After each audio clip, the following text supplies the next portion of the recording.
ஜாஃபர் சாதிக் விவகாரம் அரசியல் ரீதியாக பல்வேறு எதிர்ப்புகளை கிளப்பியுள்ள நிலையில் தமிழக டிஜிபி அளித்த பதிலை இந்த தொகுப்பில் பார்க்கலாம்.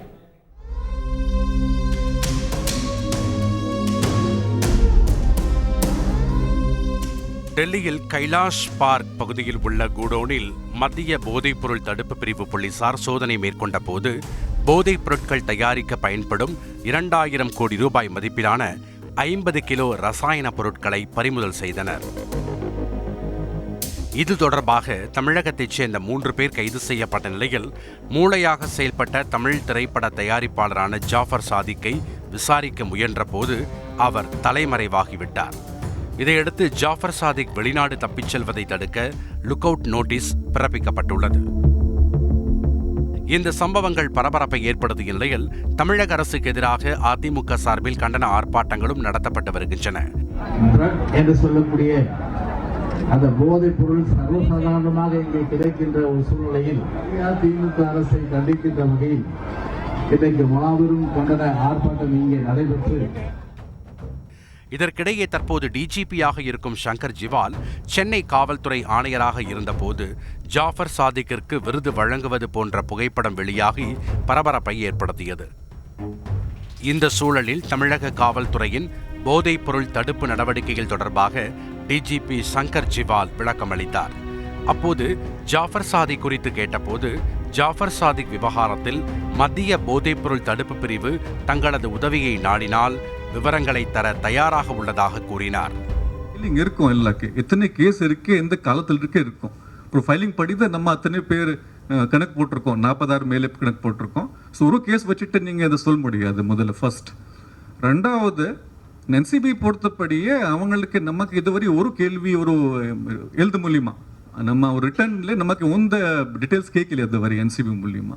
ஆனால் எந்த ஏஜென்சி நம்மகிட்ட எந்த டீட்டெயில்ஸ் கேட்டானா நம்ம உறுதியை அவங்களுக்கு ஹெல்ப் கொடுப்போம், ப்ளஸ் அதை கொடுப்போம். ஆனால் அவங்க இதுவரை ஒன்றும் கேட்கவில்லை நம்மகிட்ட. பட் அவங்க ஏதாவது வெளியே கொண்டு வந்தால் தான் நம்ம சொல்ல முடியும் ஏதாவது உண்மையா போய். மீதி எல்லாம் கெஸ் ஒர்க் தான்.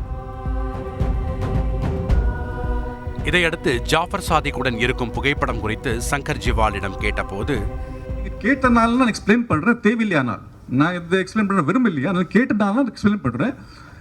அது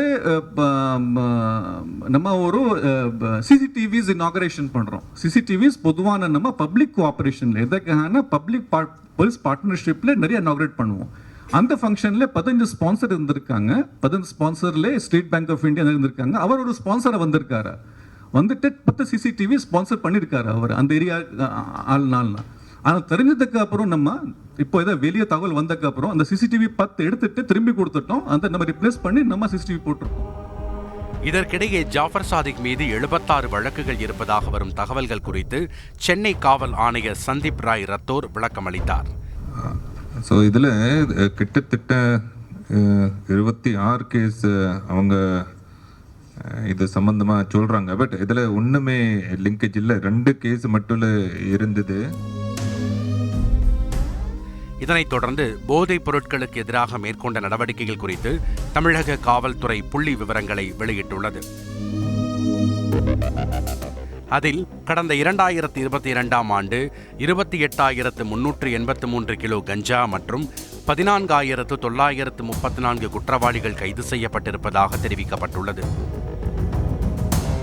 2023ஆம் ஆண்டு 10,256 வழக்குகள் பதியப்பட்டு 14,770 குற்றவாளிகள் கைது செய்யப்பட்டுள்ளதாகவும் 23,364 கிலோ கஞ்சா மற்றும் 39,910 போதை மாத்திரைகள் பறிமுதல் செய்யப்பட்டுள்ளதாகவும் தெரிவிக்கப்பட்டுள்ளது.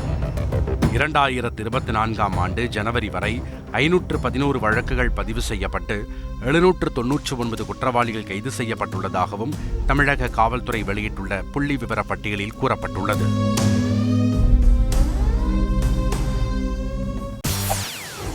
செய்திகளை உடனுக்குடன் தெரிந்து கொள்ள உடனே சப்ஸ்கிரைப் பண்ணுங்க.